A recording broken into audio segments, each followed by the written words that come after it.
Welcome to your GCSEs. It was a cold day, and Alex was just coming back from school. She hated coming back from school because it meant that she had to take the bus, and that meant that she had to take her Oyster card, but she always forgot her Oyster card. One day, Alex was going into school and they said, "Guys, you will be doing your GCSEs soon." And she says, "Oh no, okay then, fine." They didn't give her anything to study with, so she just had to use what she had at home. Alex loved doing GCSEs. And she had done them many times because she had to keep retaking. Because she had to keep retaking what she did. She loved to, and she strived under pressure. So when she was told that she would be doing her GCSEs, she wasn't surprised because she had been held back. But she also found it very nice because to watch other people struggle while she knew all the answers because she had done them many times.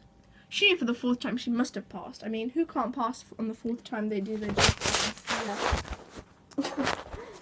So she told her mum. Sorry, that's my washing machine. That's Alex's washing machine in the background. She told her mum about it, and her mum said, "Didn't you do that 3 years ago?" And she says, "Yes, but I'm sure to pass." Last year she got 3 C's, even though she knew everything on the test, because she did it on purpose. She wanted to get held back because she loved doing them. Last time she would have probably gone A star, but she loved them so much she would on purpose to get it bad. And she loved to look on the children's faces and watch them struggle. That was the type of person she was. So then, when she got home, she said, "I don't need to revise because I know everything that's on the test because I did the exact one last year." Her mum said, "Darling, you do know the test changes every year, and this time will be Oxford's test you're doing." So she said, "Okay, I just hope it's OCR like last year." So she picks up an OCR book and smiles to herself because she knows that book inside out. She knows the people even. So then she tells herself, "I don't have to kill myself too much revising like all the other fools in my year. I will just revise as much as I need to." And she grinned sinisterly at herself in the mirror. The next day it was her GCSE, and she was a bit scared, but it wasn't scared that she was going to do bad. It was more scared that it wouldn't be OCR. So she walks in the room, and a guy comes and says, "Alex, you're only allowed 1 pencil." "I know, I have 1 pencil." He said, "Yes, but I want the pencil," and he snatches it off her. "But how will I do my GCSEs?" she asked. "Well, figure that out," he said, and he walks out the room. The guy was the invigilator, and she felt betrayed because the invigilator is supposed to be your best friend.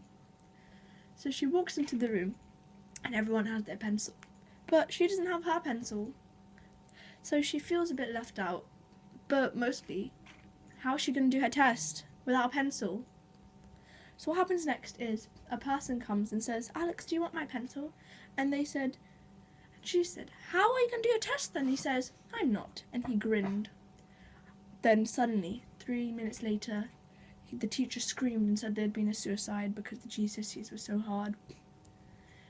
Mr. Edexcel walks into the room. Imagine a person wearing a blue hat, tan skin, and big glasses. That's exactly what he looked like.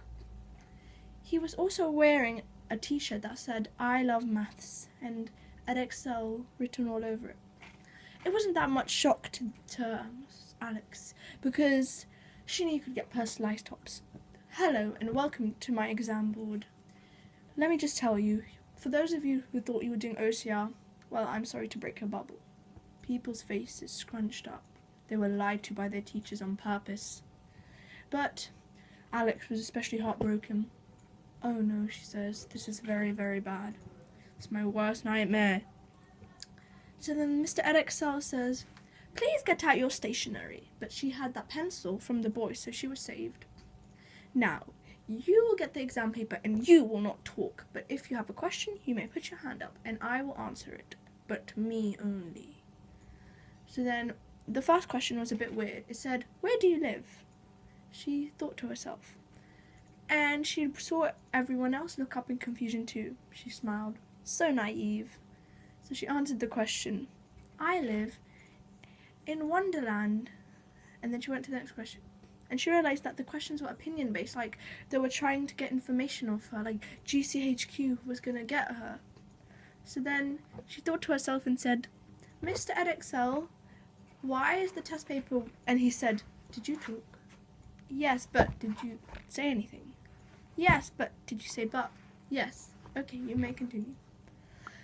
Mr. Edexcel, why does the exam say these questions? When are we going to get things we learned? Said Lily across Alex. Well, Lily, you see, this is all getting cut out of your time, but I might as well explain because you will suffer then. And at least you'll get one question right. This is a code. You have to decipher the code. And if you do not decipher the code, then you will not pass. And you will not go to Edexcel University. So please carry on. I want to go to Oxford anyway, said Jane next to Alex, so it was all right for Jane. Then Mr. Edexcel said, my brother OCR will be coming soon, but too soon, he said, and he grinned with a knife sticking out of his pocket. You see, children, let me tell you some history about the Edexcel OCR AQA brothers. They were all just brothers once. But one day, they all got jealous, so they started their own exam boards, each one trying to be better than the other. But one of the brothers was so evil, he made an ultimate exam board, the best, hardest exam board everyone loved. It was called A-Duque. And A-Duque is only for the smartest Russell Group people, he told them. Not you. He said, I am OCR. I am the oldest brother, and I am the brother of Edexcel, but Edexcel is the stepbrother of AQA. Wait, who was Edexcel? Edexcel. I thought he was Edexcel. So Mr. Edexcel said, we are just your Asian people trying to give you stuff to get into Oxford. You see, this whole test is just to get into Oxford. And if we don't do well, said Alex, well, then you can go to Queen's or King's, the reject universities. Well, they seem pretty good to me, said Janie. My sister's going to study there to be a dentist. I know, but Janie, think about it. Just think about it. Do you want to be a queen or a king, or do you want to be in Oxford? She thought for a second. She knew what she wanted to be. There was no denying. She wanted to be in Oxford. Mr. Oxford is my rival, but we recently teamed together for your viewing pleasure. I mean, for your learning pleasure. He coughed. Well, does that mean that we will do the exam board too? Will we become exam boards? Well, if you want to be your A... Then suddenly, he was interrupted. AQA came in. Hello, everyone. I see Mr. Edexcel has been feeding you rubbish. Don't listen to him. I am the best exam board. Alex was very confused, and she decided with a grin on her face to start the test, even though they were told not to. She did it. She grinned so much that her mouth was going to fall off. Can you imagine this normal-looking girl grinning like a madman? She would have been straight away sent to the mental asylum if anyone paid too much attention on her, but they didn't. Even though she was a mental asylum child. Because no one paid attention to her. They didn't realise. That's why she was held back. They thought she was just stupid. Well, Mr. AQA said, I am the best exam board, and I am the best. Then OCR came in and said, no, I disagree, I am. And they said, well, we'll settle this with rock, paper, maths. So they did rock, paper, maths for 5 minutes. And of course, Edexcel won, because Edexcel was the best at maths. And then AQA came in science second, and then all OCR had was nothing. I am the best at AQA, said I am AQA, and I'm the best at science, said AQA. I am Edexcel, and I'm the best at maths, said Edexcel, and I'm OCR.